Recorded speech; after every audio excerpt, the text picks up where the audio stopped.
question that everyone wants an answer to. What is the secret to extraordinary success? Is it grit? Is it determination? Luck? Or is it who you know? I've been in business now for some 30 years, and I can tell you, all successful entrepreneurs share a few unique qualities. Certain traits that give them the upper hand. But what are they, and can they be learned? I'm on a mission to find out what drives Britain's best entrepreneurs. This is it? Yeah, this is it. I don't like something not being as good as it can be. Would you die for your brand? I almost did. And uncover the human side that determines their success or failure. We're driven by self-doubt. Maybe it was all that bullying and heartache. I want them to reveal their individual recipes for success. You definitely are a hippie with a calculator. You are quite manipulative. So I can discover just how they made their millions. If these guys ever sold this business to me, you guys wouldn't know what hit you. Mess with me, I'm going to turn you to stone. Will you take a £100 million cheque for your share now?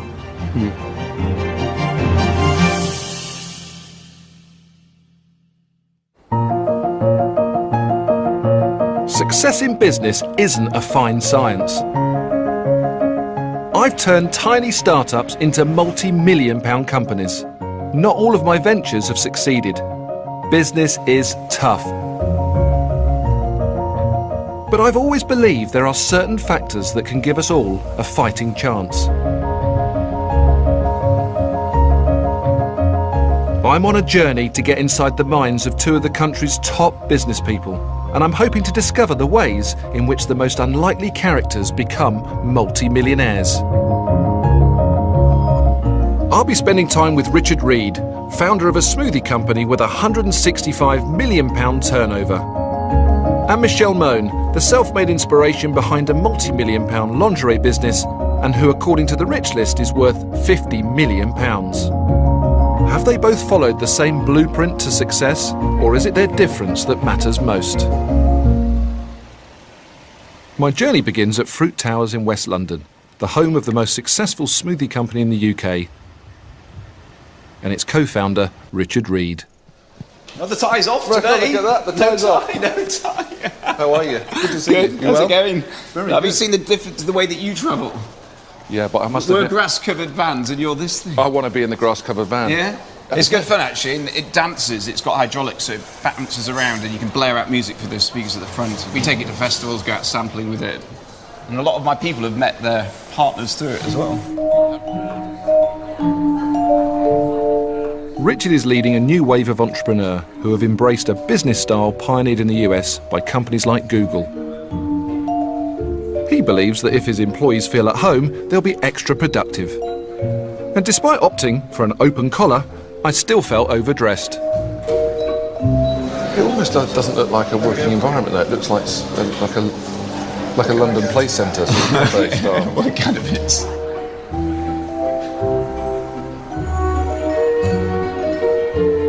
The most important thing is, first of all, have a smoothie. Anyway, so this is the sort of the chiller area. It's basically a big communal area for people to come in for informal meetings.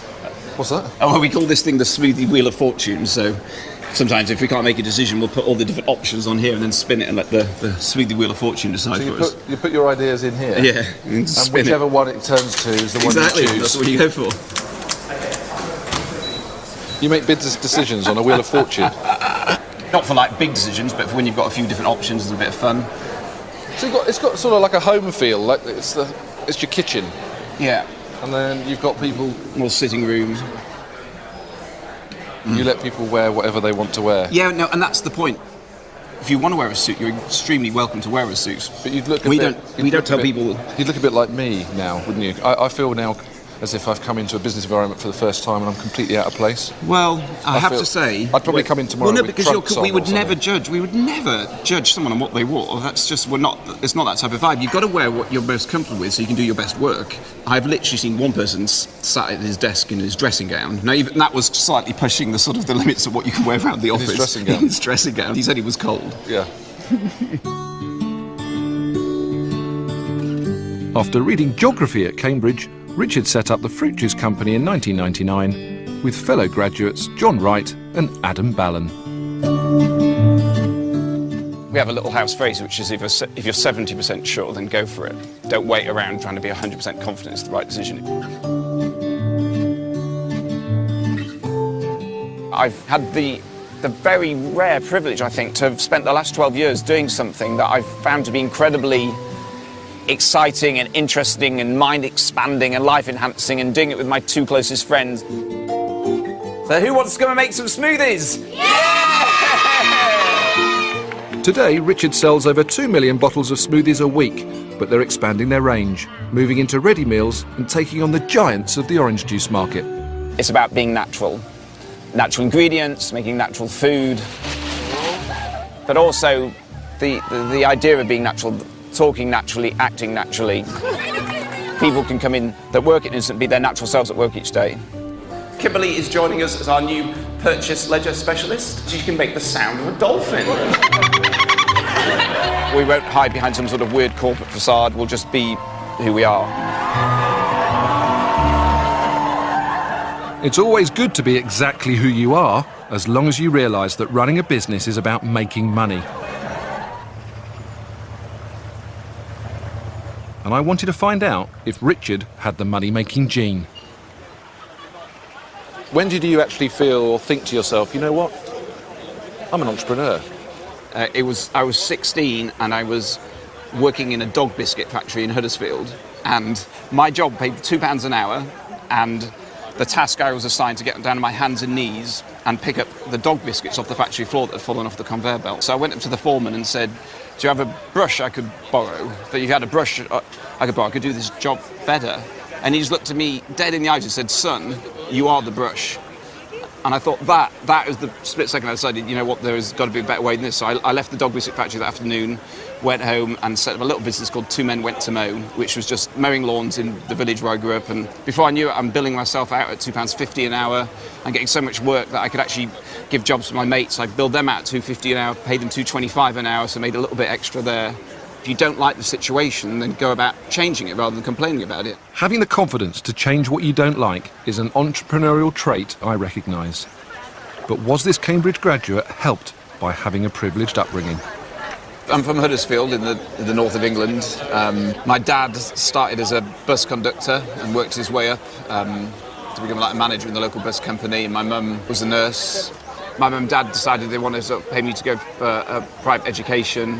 That was funded by my mum going out and working nights, so she'd work 2 nights a week. My parents made massive sacrifices for us as kids. What was your school life like? First year, I came 44th out of 45 in my class in the exams, right? So 1 from the bottom. You know, I think something clicked with me, and I worked harder next year. I remember I came 17th, and I remember going home to sort of say, you know, really please myself, I came 17th. And my mum just said, I think you can do better than that. And I remember thinking, wow. So you think from that one defining moment, that was the self-belief injection that your mum gave you? I think it made me recalibrate, yeah. I think it made me think, oh, you know, it felt pretty good. But then it was like, well, actually, you know, do better. Yeah, you can do better. You can do better. And you did. Yeah. And almost the rest is history. Yeah.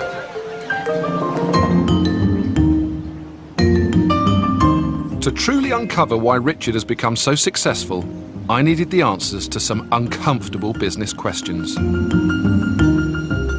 But that would have to wait. First, I've got an appointment with an entrepreneur who is poles apart from Richard Reed. The next stop on my journey is East Kilbride, where I'm meeting Michelle Mone, the tycoon behind one of the country's leading lingerie labels. I wonder what her corporate headquarters might reveal about her particular approach to business. Hello. Hello, how are you? Fine, how are you? Very good. Nice to see you. Wow, thank you very much for Welcome. letting me in. This is our Scottish headquarters, and we've got Hong Kong and we've got China as well. I wanted it shaped like a breast, so you're now in the breast of the building. And when we go upstairs, you'll see it more. And you're not winding me up. This is No, that's honestly, real. It's real, yeah, and it's kind of shaped like a double D. So there you go.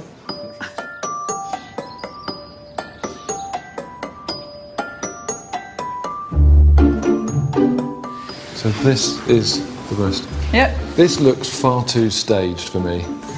You can't be all tidy workers. This is how we run things. And if you look, any cupboards that you want to look in, they will all be organised. What, even the cupboard? Yeah, they've all got to be organised, yeah.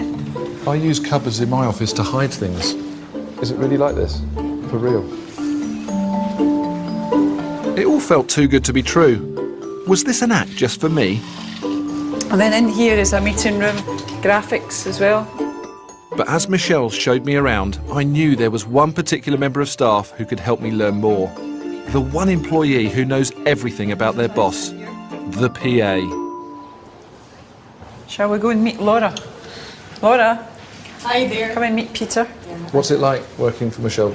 Yeah, it's very different from anywhere I've worked before. It's stressful at times, but all in all, good. And what's the hardest thing working for a busy, successful entrepreneur?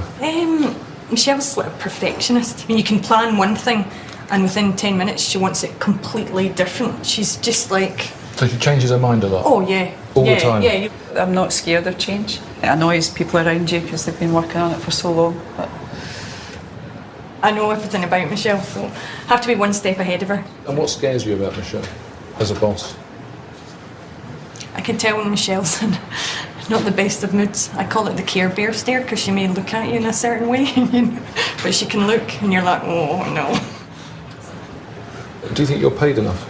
Yes, I'm looked after. can you not see that Audi sports car out there? That's Yeah. not her. Yes, that's Laura's. Perk of the yeah. job. Is that really? Yes. Oh, okay. You've got to look after your team because they look after you.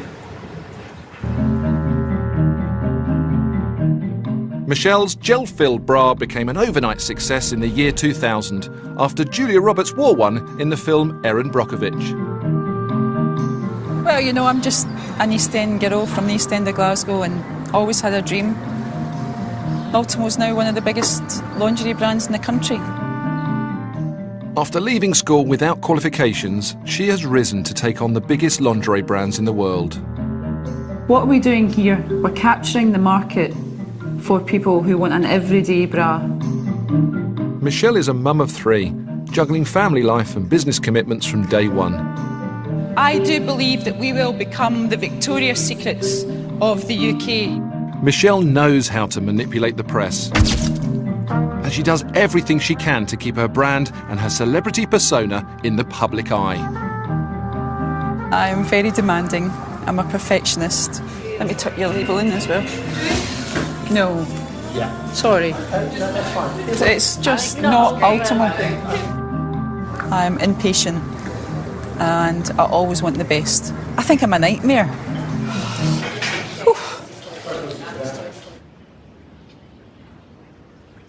You expect quite a lot, I think. Well, I think that's But why we are where we are, yeah. In this very, very competitive market. who's the last person to get sacked? Um, Well, when was it? This morning? no, it was a couple of weeks ago. A couple of weeks I ago. wouldn't say sacked. No, we just had an agreement. Okay. Okay. I'm going to find out a little bit more about this lady. Michelle comes across as a demanding leader. At Fruit Towers, the business environment that Richard and his co-founders have encouraged couldn't be more different. Where's your office in this? I don't have an office. We're completely open plans. No one has offices. I just sit over in the corner. And this is your area here? Yeah, so I sit just in this desk here now. I'm sitting here. I can sit You and we say, have a little chat. hi Johnny, come and take a seat. Have a chat to me. Well, we have this as well, so you can pull out everyone's filing cabinet. Has something you can sit on. Because again, we just want to keep it as easy as possible for people to be speaking to each other, rather than rely on email and phone calls. We're big fans of going as much face-to-face as possible, so I don't know whether I'll be able to communicate. take you seriously, sitting there swinging in a chair. It's like, it's a bit strange, isn't it? Well, I don't think it's... Do people honestly sit in there and swing? Huh? Do they sit in there and swing and talk to you? Richard, they yeah. don't. Do they? I guess I would not judge people on the seat that they sit on. I judge people on No, what I'm they just say finding it and very what they do distracting. and- Right. I totally want to be accessible and have people, if they've got something they just want to ask quickly, we're not sort of putting walls up between each other. I couldn't stop thinking about dressing down someone for not performing whilst they sat swinging a basket like Little Miss Muffet. But I was trying to keep an open mind about the way Richard runs the organisation. Good afternoon, creative team. Hello. Hi, I'm Peter. If you can call it organised. So, what's it like working here? Do you not find it odd working on an AstroTurf and... No, you get pretty used to it pretty quick, yeah. Wouldn't you tidy up a bit? No, this corner especially can't be tidy. Really? Yeah, I don't think so, because we're working. It's a good working environment then, to work in chaos and mess. Yeah, a slight, controlled chaos. If these guys ever sold this business to me, you guys wouldn't know what hit you. I think Peter finds it a bit too untidy. Really, Peter? I find it a bit edgy, which it doesn't surprise me. So, I'm seeing guys with, that dress very differently, with respect. I would never let my staff turn up to work like this, but something's working. Richard's grown from nothing to having a 75% share of the smoothie market. People work harder here than they will do in 99% of businesses. People put in a huge amount of energy, personal commitment, take it very, very seriously. It's just because we're sort of wearing t-shirts doesn't mean we're not working really hard. Is he a really hard taskmaster? On the plus side, he's incredibly inspirational. He's incredibly honest. He'll tell you when something's rubbish and when something's great really quickly, which helps. He's probably gets really excited sometimes and a bit carried away, and might change his mind about stuff. He's always thinking lots of things in his head, and he walks out of meetings, which I didn't know it was true, but they told me he had a reputation that's it, I'm out, and then he goes out, and you're like, okay, brilliant. Okay. And you enjoying this? Can I just say, I'm so going to come to your office with a camera and go around and ask your guys what they think about you. This is great, isn't it? Just so you know. Beneath what seems like chaos, I was starting to see how Richard inspires his staff to work hard for him. Up in Glasgow, I had an inkling that Michelle Mone takes a much more traditional and orderly approach. Okay, so this is my room. Wow, it's like a hotel room. I have never seen post-it notes so evenly spread and so perfectly placed. Yep, massive OCD. Yep, I've had it for years, since I was a child. That's exactly how I run my life. I get 4 hours sleep a night.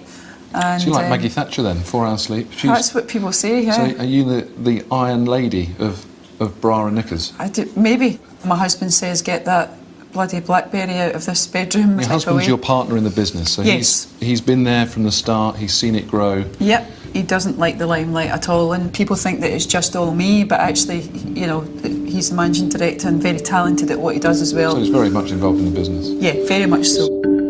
But whilst our husband keeps a low profile, this tactical publicist is out there mixing it with the rich and famous. But it's not just for fun. Partnering with good-looking celebrities is all part of her PR strategy. So these are all of your girls, are they? Or a selection of? Yeah, a selection of, not all of them. I recognise you got Rachel Hunter. Rachel Hunter, Penny Lancaster, Helena Christensen, Sarah Harding, Mel B, and the list goes on and on and on. Wow. Yeah. In 2003, Michelle hit the publicity jackpot when she dropped Rod Stewart's girlfriend Penny Lancaster and replaced her with Rachel Hunter, his ex-wife. Was it a tactical move to get Penny on board? Well, I worked with Penny for 2 years, and yes, we became close and everything else, but things just went, things changed. It went on for months and months and months, but I really did affect me personally. How much of that was a turning point for your business, in a positive way? Massive, because it was worldwide press for the brand. It's the Richard Branson School of PR. Create a multi-million-pound business and use the popular press as free advertising for it. What? Is that wallpaper? Yeah, it's wallpaper. I thought it would be quite a nice idea to turn one wall into wallpaper. Yeah. Michelle Mone. That's it for my OBE. Michelle Mone. Yeah. Any more? Michelle Mone. With Mel. With Mel B. That's New York Fashion Week. The Mail, Michelle. Yeah. What's that one, Michelle? Apprentice, yeah. Hello Magazine, Michelle. Hello. Slim down, Michelle. Yeah. Oh my goodness. The Michelle wall. There's a storyboard here. Yeah. This one wall tells a story about you. Mm-hmm. Probably, I mean, when I was really overweight, you know, I put on 6.5 stone when I went through all the hard times building the company, and put my house up to the bank 3 times as security, and I piled on the weight. And now there's a picture up there where I finally lost 6 stone. Would you die for your brand? Oh, that's probably, well, I've got kids, but to put it this way, when I tell you the story about how we almost went bust, I almost did, yeah. Wow. I would go from here to hell for Ultimo and the rest of our brands as well. Michelle seems like an uncompromising boss. But to fully understand how she became a force in the lingerie business, I needed to hear how it all began. You thought one day of starting a company? Yeah, I got made redundant. Went to a dinner dance one night wearing a very uncomfortable cleavage bra and went back to the table drunk and said, I'm going to invent a bra. Is that how it happened? That's how it happens, yeah. And 3 years I worked from my bedroom, got into debt of £240,000.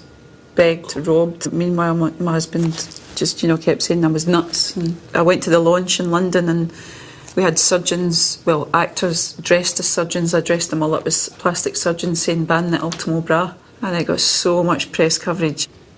And the police came up and said, who's responsible for this? I said, me. And he says, well, move right now or we're going to arrest you. I said, that'll get me more publicity. Arrest me. So you recognised at that point that your business, for it to be successful, was based around publicity? I had no money. I had no money for advertising. So you I was had to get it. competing in an industry where some of the big lingerie brands would spend £2 million launching a product. I had £500 left within 5 hours. Yeah. But you very much strike me as all or nothing. Running this business and building this business has probably taken a lot away from my life, but it is my life. I'm starting to see 2 sides to Michelle now that's starting to come out for me. The one that actually would take care of you and nurture and look after, and the one that says, if you mess with me, I'm going to turn you to stone. And it's that. Well, yeah. And it's interesting seeing that psyche, because I'm almost like the silent assassin. That's not something to be proud of. No, but in an interesting way, because you're driving your business and taking it really forward. Nothing is going to stop Michelle. Yeah, it is fair, but for me, there's one thing that if you break with me, you never really get back. And that's trust. Self-belief is a key trait in all successful entrepreneurs, and Michelle has certainly seen off some challenging times. Back in West London, I wondered if the reason Richard Reed always seems to be smiling is because his route to success had been a much easier ride. Helpfully, he's decorated the stairs with a brief company history. Business starting to get a little bit bigger, and we started doing our dancing grass vans. This is our recipe book, which we published. The success Richard found in the early years of his business was based on an unlikely model. It seems like they were more focused on giving money away than actually making it. This is Fruit Stock, which is a festival that we did in Regent's Park. It was free to go to. We did it as a thank you to all our drinkers. We give 10% of our profits to charity each year, mainly to a thing called the Innocent Foundation, which is in countries in the developing world where the fruit comes from. But spreading goodwill is only possible when you're making a profit. Right, now we're up to 2008, which is your... It was definitely the annus horribilis for Innocent. After 4 years of seamless growth, Richard had to face the harsh realities of running a multi-million-pound business. A new competitor launched, the pound crashed, and fruit prices rocketed, almost spelling the end.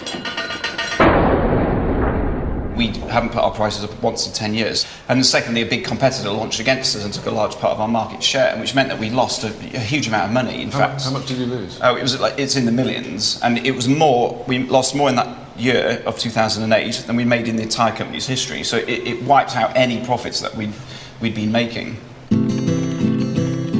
He had a tough decision to make: drastically downsize the operation or sell a stake in the business. Relief came in the unlikely form of Coca-Cola. Yeah, so these guys invested in early 2009 in a way that's just been, it's been brilliant for the business, because myself, Adam and John have retained full control of the business, and as you can see, we're continuing to do business in a very innocent way. I'm sure we're going to talk more about that. Yeah, no, absolutely, absolutely. I was surprised that a business focused on health and charity sought a partnership with one of the biggest corporate names in the fizzy drinks market. But before I challenged him about it, I needed to get a more precise picture of Richard and his business. So Richard, what's happening in there? So this is our commercial team. We test the adverts we want to make sure they work, and this is, you test the advert in advance to see how does it score on people. Do they like it? Do they remember it? Do they relate it to innocent? And so you can judge before you spend all your money on media, which is going to be the ad that people like the most, and that's essentially what those different scores are testing. There's quite serious stuff happening in this room then. Yes, no, absolutely. We do take things seriously. Fruit Towers is an interesting contradiction. At first, you walk through the doors and think you've entered Willy Wonka's chocolate factory. Rich, do you want to cut anything up? No, I like watching Peter. But as I was joining in the fun in the juice lab, I was starting to see where the genius of this business lay. Behind the AstroTurf and the lunchtime barbecues, there's a hierarchy that demands the very best from its people. The front of house is very much, hey guys, come in, have fun. We've got grass, we've got table tennis tables, we've got a lovely environment for you to work in. It was very intriguing walking past that office where I saw clearly some quite serious behind the scenes, real planning going on. It's not a contradiction, it's all part of the same whole. We want to take the bits seriously that you need to take seriously, but we don't take ourselves seriously in the process of it. One of your staff members earlier said you walk out of meetings, you have a short attention span in terms of, right, look, I need to move on. You're quite random in your decisions and you're quite seemingly changeable. I like change. I like the future. I like, things to evolve. Am I indecisive? I don't like something not being as good as it can be, and I don't like someone. So you are a perfectionist then?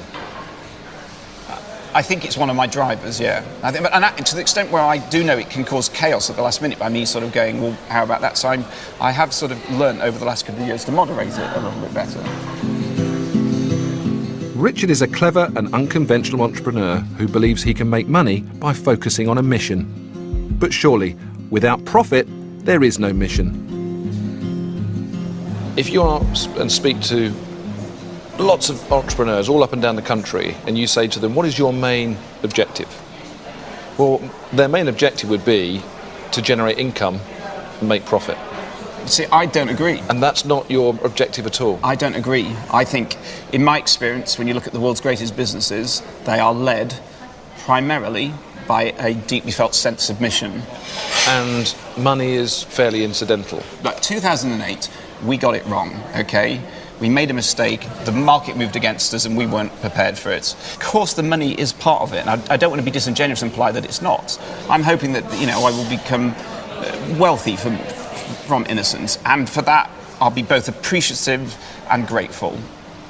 I think the world's greatest businesses are led by a sense of mission and purpose. Google, who's set up in the same month, the same year as us, and have grown at the same time to be an $80 billion company, so in some ways you could say they're beating us, they talk about, in one sentence, that they exist to organise the world's information and make it universally available. That's a simple, clear mission, and it explains what their business is all about. And that's what Innocent's led by.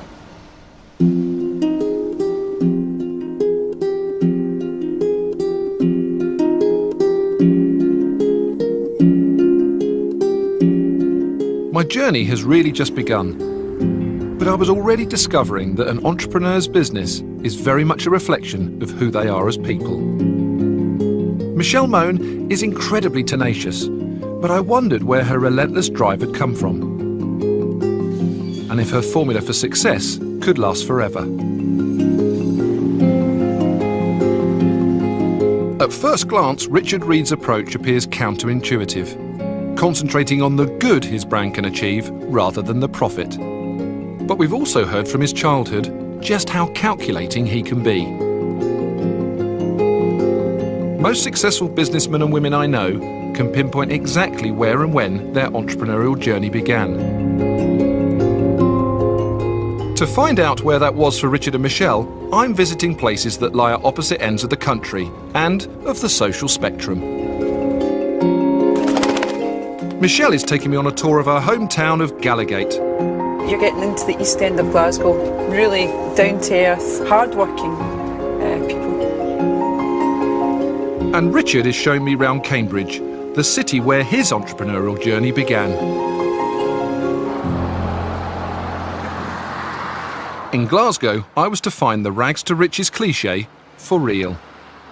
Lots and lots of memories growing up here, and this is where I started my first business when I was 10 years old. You were 10? Yeah, So what was delivering the papers in the East End. And then when I was 11, I had 17 teenagers working for me.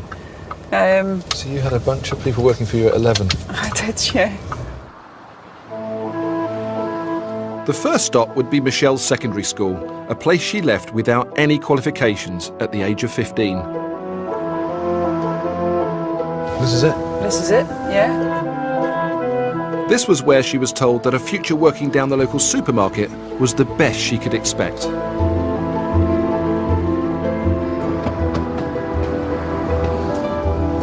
Wow. What does it feel like to be back here? Very strange. Does it? Yeah, but What's your best memory here? my best memory, I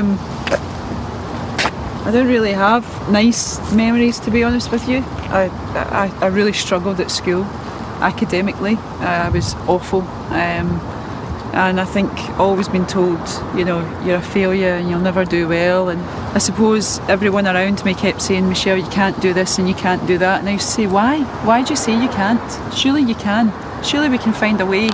And I used to challenge everyone. Were you bullied? Kind of, yeah. I was a bit. Yeah, because I wore my uniform, and So were my you mum always and dad smart? were always, no, you wear your uniform. And what about your teachers? Did they have a little inkling that Michelle Mone was going to become a successful entrepreneur? I don't think so. I remember when I was 15, I had to go and see my careers teacher. I said, I want to be an entrepreneur. And she said, what does that mean?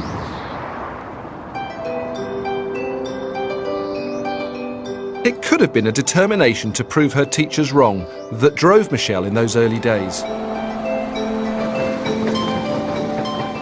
But I was about to discover even deeper reasons for her desire to be an East End girl done good.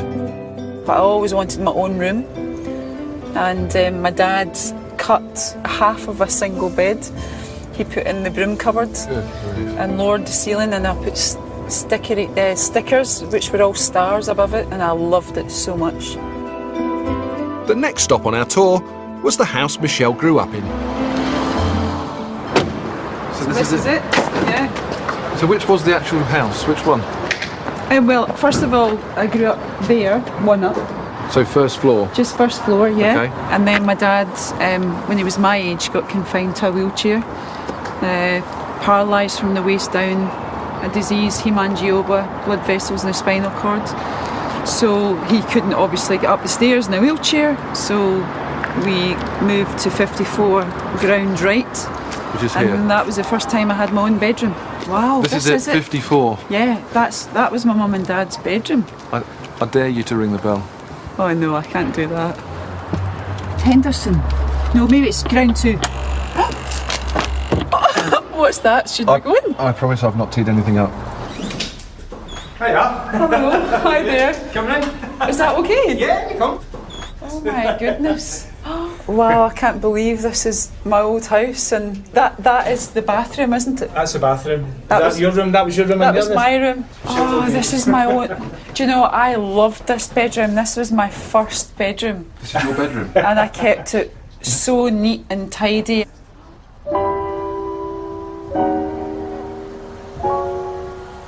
From this tenement, Michelle embarked on a career in publicity that began with occasional work as a model. By the age of 26, she was head of marketing for a national brewery. Her old neighbour, Tricia, still lives next door. Hello, you. Oh my goodness. And has documented her remarkable rise to success. Great, Michelle. You got pictures? I've actually got paper cuttings as well, but I didn't want to bring them out. Look at that. A terrible, terrible model. Terrible. No, you're waiting. Michelle, talk to me. No. You've kept this quiet. No, I Talk can't now. see it. Thank you very much. It proves that anybody that's got a dream, and if they follow it through, they can do it. That's true. Michelle was just basically working class, and she'd done it all proud. I could see in Michelle's eyes how much this visit to her old house meant. But facing up to her past wasn't going to be easy. Over dinner, I wanted to find out more. What's your earliest bad memory from here? I would say that there was lots of tough times that I try and blank out. And that was the illness of my dad. That was my mum, going through depression, losing my wee brother. I always used to go to bed crying, I'm not going to have my dad in the morning, and it was just, it was horrible. And how old were you when your brother died? I was about 8 years old. Yeah. So I remember all of it. You do? Every single bit of it, yeah. You've come from a hard background. You've spent all of your life trying to get out of. So there's something that makes Michelle special. Do you see yourself as special? Or do you see yourself as lucky? I grew up with, bad news after bad news, and I didn't want that. I will not accept when people say because you're from the East End you cannot be successful.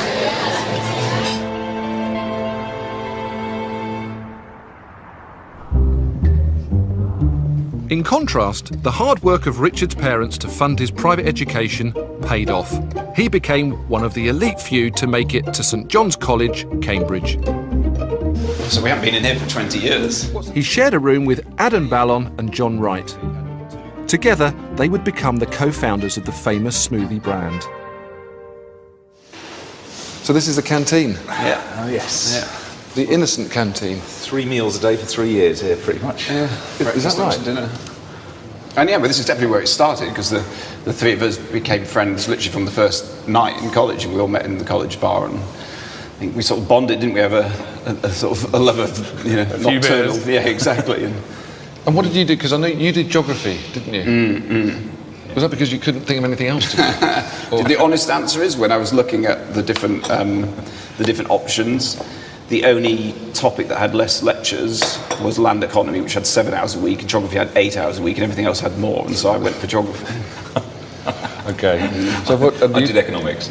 Oh wow. Okay. I did manufacturing, so getting stuff made. It's almost like perfect, isn't it? You've got somebody that economics knows how to run a business. You've got somebody that actually doesn't really care what they did because they just wanted to have fun. And then you've got somebody that actually knows the whole manufacturing process to put it all together. That's interesting though, isn't it? Because it does fit. No, I think it was a sort of lucky, fortunate, part of the formula. What you had here was three really close friends that had very different skills, but had a complete shared sort of set of values and vision and things that they wanted to achieve. And that's, I think, that was the starting place for the whole business, where the success has come from. It's incredibly rare that three mates thrown together at university go on to create a multi-million-pound business. To try and work out just how it happened, the boys took me to meet Colin, their residential porter. So they were pranksters then? They enjoyed their college life. As I say, they kept the porters on the toes all the time. Fit. But the porters loved them. The time we caught them, they always said, "We're innocent." That's where you got the name from. We're innocent. Exactly. Richard's business story begins here in Cambridge, in a dark and dingy basement. Well, this is it? Yes, this is it. That's an underground garage. Yeah, exactly. The enterprising trio transformed this boiler room into the most popular student nightclub for miles around. we'd be turning people away at the door. I think people were coming for the free pizza, not the music. that was our dreadful original strategy, that we offered free pizza at 9 o'clock to try and get people down early. And what happened is a load of rugby boys turned up, ate the free pizza, and then left. And so we were left with an empty nightclub and full of pizza boxes. This is where it all started. I had a lot of fun while you did it. Yeah, absolutely. And that doesn't seem to have changed much. No, it's just one of the best bits of, you're doing it with your two closest mates, so it's just such good fun.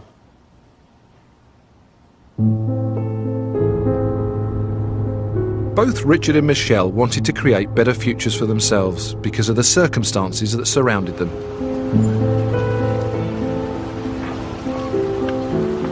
Richard desperately wanted to make his parents proud and repay the sacrifices they had made to give him a world-class education. And Michelle was driven by a desire to do better than those around her. Oh, how nice is that? So what is it that links all entrepreneurs? Is there a formula for making millions? If you ask the investors who discovered Michelle and Richard, it wasn't their business plans that impressed them. Maurice Pinto bought 18% of Innocent for £250,000. I think I care less about what the business of the industry is or what the business idea is, and more about the people. I thought they were extremely bright, extremely articulate. Let me say it's the best management team I've ever worked with. Sir Tom Hunter backed Ultimo with £100,000. You can look at the business plan, you can look at the numbers, and you've read as many business plans as me, and none of them really do what they ever say they're going to do. You're really only investing in the person. We saw something in Michelle, that determination, that look in her eye, and you then make an investment in the person. It's reported that both investors made very healthy returns when they sold their shares. In London, Scotland's first billionaire was giving me a further insight into what has pushed Michelle Mone to succeed. Even though Michelle puts forward this, she can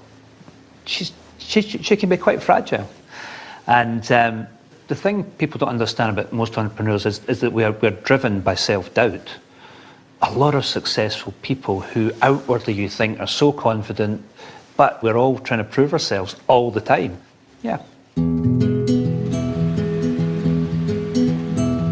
For my final encounter, Michelle had invited me to her Mayfair apartment so I could have a glimpse into her private world.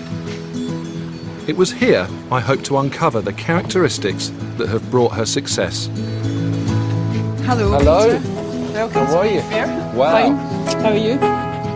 But nothing could have prepared me for the obsessive attention to detail that awaited. Okay, can you come?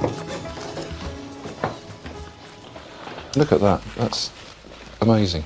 Everything has its place. That shouldn't be dirty, is it? No. Everything has to be organised. So everything's in order. 5, 20, 50s. Yeah. Same hangers. Yeah.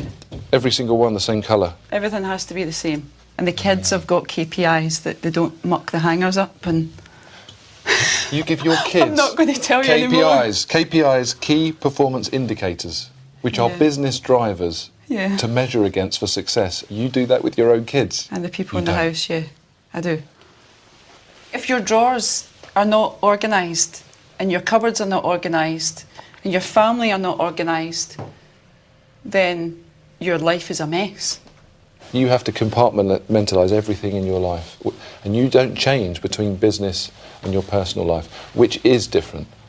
A lot of people... Really? Yeah, a lot of people are very different in business to they are when they're at home.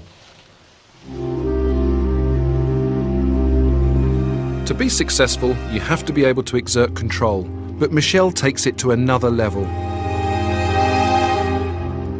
There must be a reason why she has to organise every detail around her, and the words of Tom Hunter were still ringing in my ears.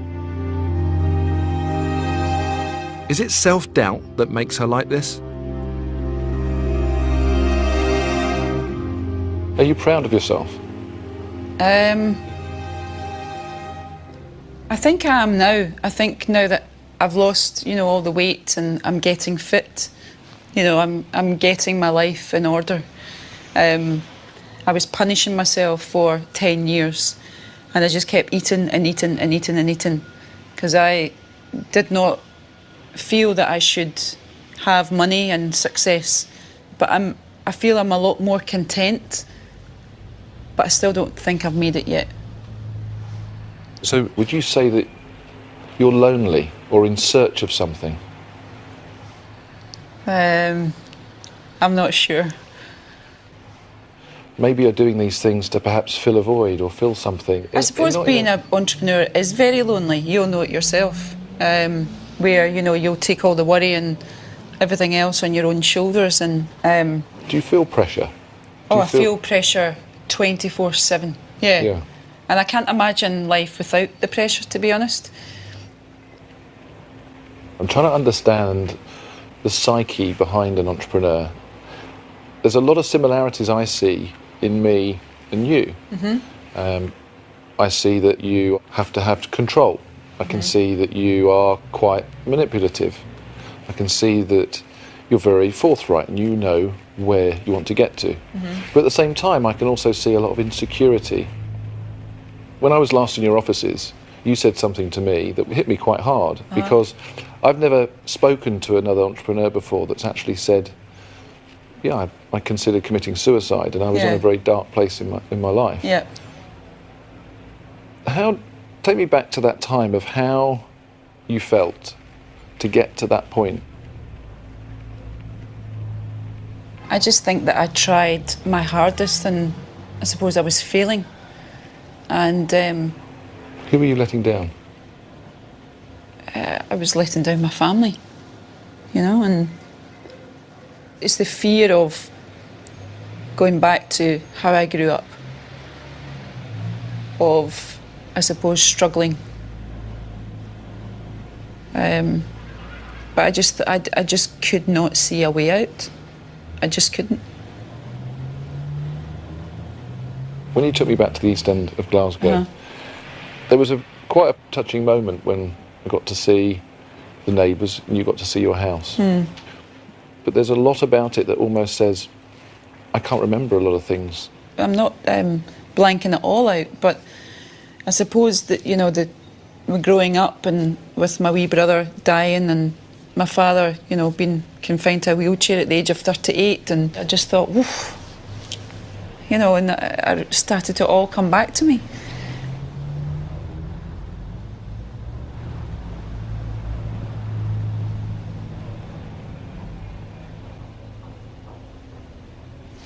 Oh dear, I said I wouldn't cry. But maybe it was all that just bullying and heartache that's made me fight to get to here.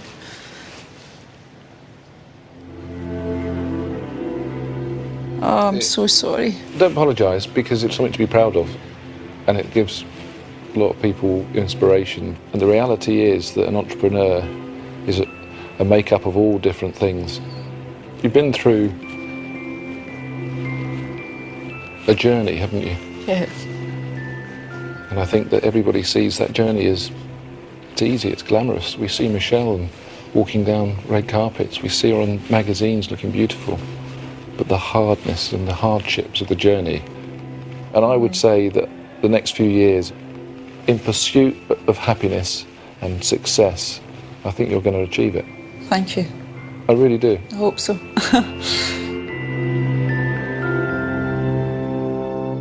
Uncovering the reason why someone strives for perfection can be an emotional experience. I wondered if my final meeting with Richard would be so highly charged. I'm in the Malvern Hills to examine the relationship between Richard and one of his suppliers, to hopefully uncover the savvy businessman behind the self-proclaimed hippie brand. There's nothing hippie about him. Nothing. Hello? Well, hello. Although I've never been a fly on the wall at a meeting, he does not suffer fools gladly. Where's the suit? What do you think? Pretty good. Red and green. Yeah, is that matching? We've not planned this. How are you?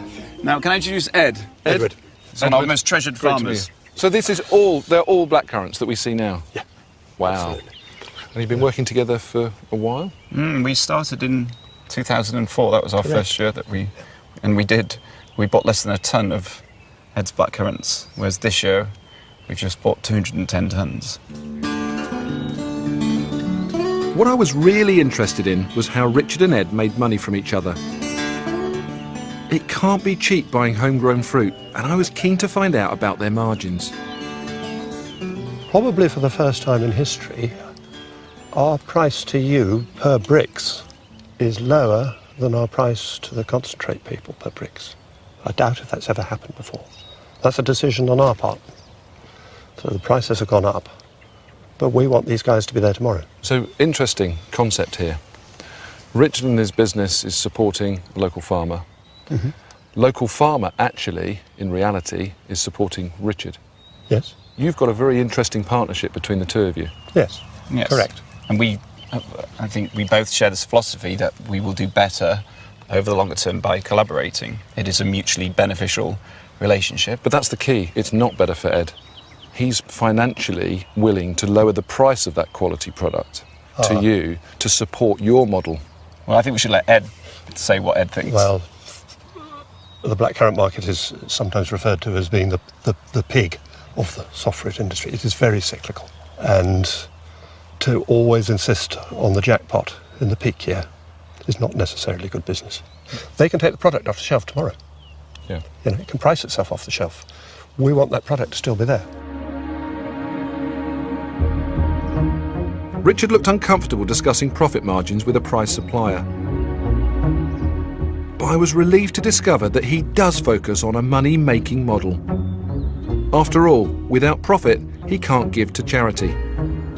The clever thing is, the farmer has bought into Richard's mission, and that's the very reason why he offers such a great deal. Now that's a shrewd way of doing business. You have naturally found a place where you can really represent your brand by creating and maintaining an image. You know, everybody's thinking, oh, this guy, why doesn't everybody be like Richard? You know, he starts a business, he's got high ethics, he's helping the local community, and he gives away to charity. But the reality is, you are all of those things, but you're also a very tactical, very shrewd entrepreneur as well. I take that as a big compliment. There's no money to give to charity if you don't make any money in the first place. So we are absolutely proud to be entrepreneurs and businessmen and capitalists, and we have an altruistic aim in addition to that as well. I tell you, the world would be a very different place if more businesses did, because it's basically saying if we just took 10% and made sure it was allocated to people and to countries that quite frankly need it more than we do, it would redistribute wealth whilst absolutely still protecting the capitalist system that we found to be the best way of working. You definitely are a hippie with a calculator. We are not just sixth formers messing around. I think some people assume that because we sometimes wear T-shirts to work, but what you wear does not reflect on how hard you work. It's been a big, tough challenge all of the way. It's been extremely enjoyable and exciting too. The way Richard does business is admirable, and for that I have to give him and his partners credit. But there was still a burning question I had to ask. With such a strong business ethos, how did they justify selling a majority share of their business to Coca-Cola? If you'd known me 3 years ago and I'd said, Richard, you got this deal with Coca-Cola, you can meet them 4 times a year, they want you to run the business and they're going to give you 30 million. And I said, Richard, I'm going to give you the same deal, I'll give you 30 million. Which one would you choose, Coca-Cola or Peter Jones? Well, after having seen you on Dragon's Den, I would definitely choose Coca-Cola. Definitely. That's outrageous.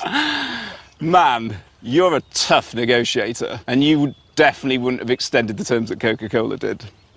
But I kind of liken it to a little bit like I've got a nice, seriously famous health club chain, and Cadbury's invest in my business. Was there any of the 3 of you that thought, I don't want to do this? Without that money coming in from Coke, we would have been a business hugely retrenching. We would have had to make half the team redundant. We would have had to cancel our international expansion. I feel like I'm interviewing like a politician. You're not answering my question. Oh, what was the question? Did any of you say no? No, we were all absolutely. So you were all 100%, all three of us. It was a very unusual deal that they did, where they would put in money, but absolutely take a back seat, allowing myself, Adam, and John to keep full control of the company. Even the hardened cynics would admit now that we are absolutely more innocent than we've ever been. We've pushed even further into our sustainable agricultural projects. We've continued to fund the charities. It's mainly just asking their advice. You know, they've been in business running one of the world's most popular brands for 125 years. In a very small way, there are things that Coke take from innocent as well. And so I really do think it's been a relationship that's been good for both parties. Have you got an ultimate goal? I want to get rich and die poor. The idea is I would love to sort of, you know, get to be, you know, in a strong position financially, but by the end of life have, you know, given it away. Coca-Cola come to you knocking on the door and saying, guys, we want to buy you out. Is that a conversation that you will have? Don't know, actually. 20 million each? 50 million? Keep going, mate. 100 each? What price do you put on it? I don't know is the short answer. You take a £100 million cheque for your share now? Well, you've just gone from 20 to 50 to 120 seconds, so I'm going to hold out a little bit further. 100 million for your share in Innocent. Cash. In the back of the Maybach. I'd have to speak to my wife.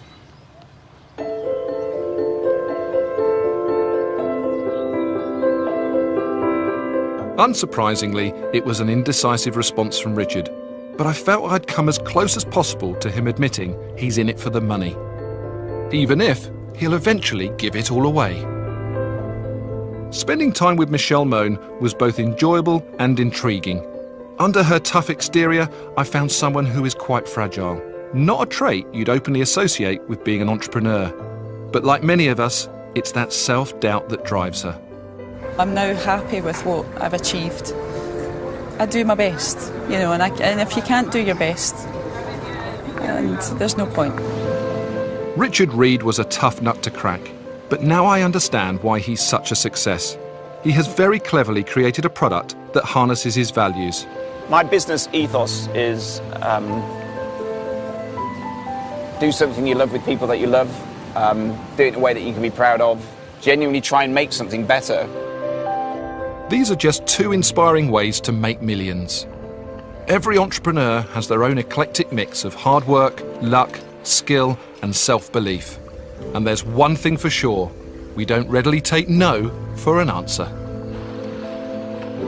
Your job as the entrepreneur is to hear the no and turn it into a yes. I don't just accept no. I always say why. If I don't take risks every single day, life becomes boring.